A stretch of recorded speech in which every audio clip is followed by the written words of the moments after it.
Hello everyone and welcome to this session on the mechanical diesel. In the last session, we discussed about removing the starter motor and dismantling it, testing the magnetic switch, testing the armature, cleaning and testing the commutator, and checking the continuity of the field coils. In continuation, in this session, we are going to discuss how to check the overrun clutch, check the end covers shaft bushes, assemble the starter motor, test the starter motor for performance, and fit the starter motor on the engine. Let us collect the tools, equipment, and machinery required to do this. Trainee's toolkit 1 number, socket spanner set 1 number, star screwdriver set 1 number, circlip plier 1 number, multimeter 1 number, growler 1 number, V-block 2 numbers, dial gauge 1 number, running engine 1 number, vernier caliper 1 number, spring tension tester 1 number, kerosene as required, grease as required, emery paper as required, hacksaw blade as required, cleaning brush as required, copper or carbide brush as required. Overrunning the clutch.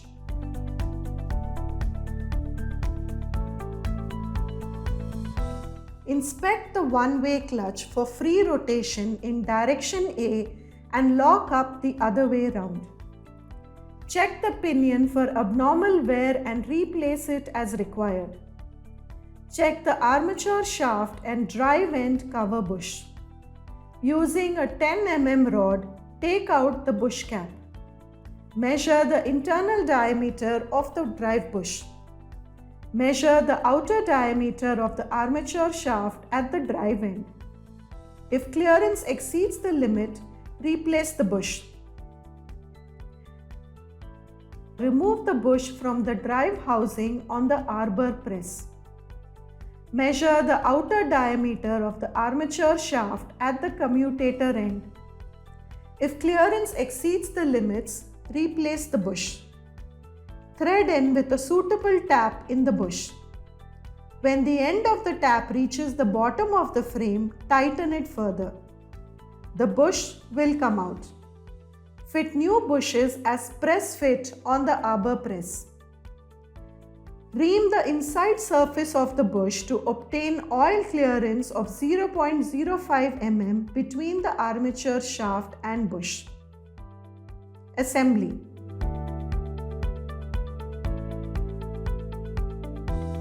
Apply grease and install the overrunning clutch to the armature shaft as shown. Insert the rear stop collar in the armature shaft.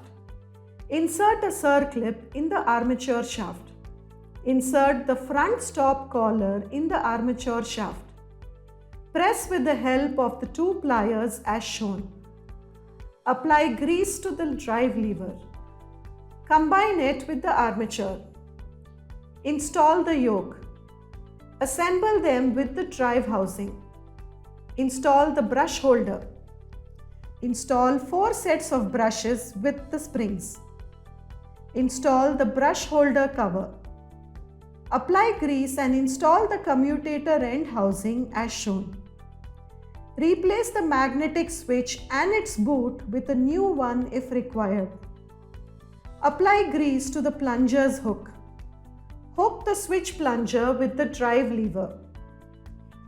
Fasten the switch assembly with nuts. Connect the lead wires. Performance test and remounting. Pull-in test. Hold the starter motor in vise or stand. Disconnect the field coil terminal from the solenoid switch. Connect the test lead, switch, ammeter and voltmeter as shown. Operate the switch and check that the pinion or the overrunning clutch jumps out if it does not rectify the fault. Hold test. Remove or disconnect the negative lead from the terminal. Check that the pinion remains out. If not, rectify the fault of the magnetic switch. If necessary, replace it. Pinion return test. Disconnect the switch. Check to make sure that the pinion returns inward quickly.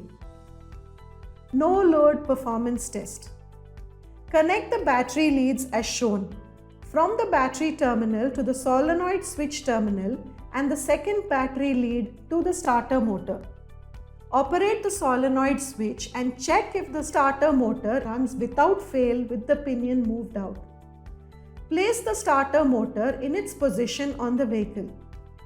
Tighten the mounting bolts. Connect the battery cable and magnetic switch lead wires to the starter motor terminals. Connect the negative lead to the battery. Start the vehicle and check the operation of the starter motor. In this video, we have discussed how to check the overrun clutch, check the end covers shaft bushes, assemble the starter motor, test the starter motor for performance and fit the starter motor on the engine. These concepts will serve as a foundation for our understanding of advanced topics in the upcoming sessions. Thank you for your patience and participation. Let us meet again in the next session.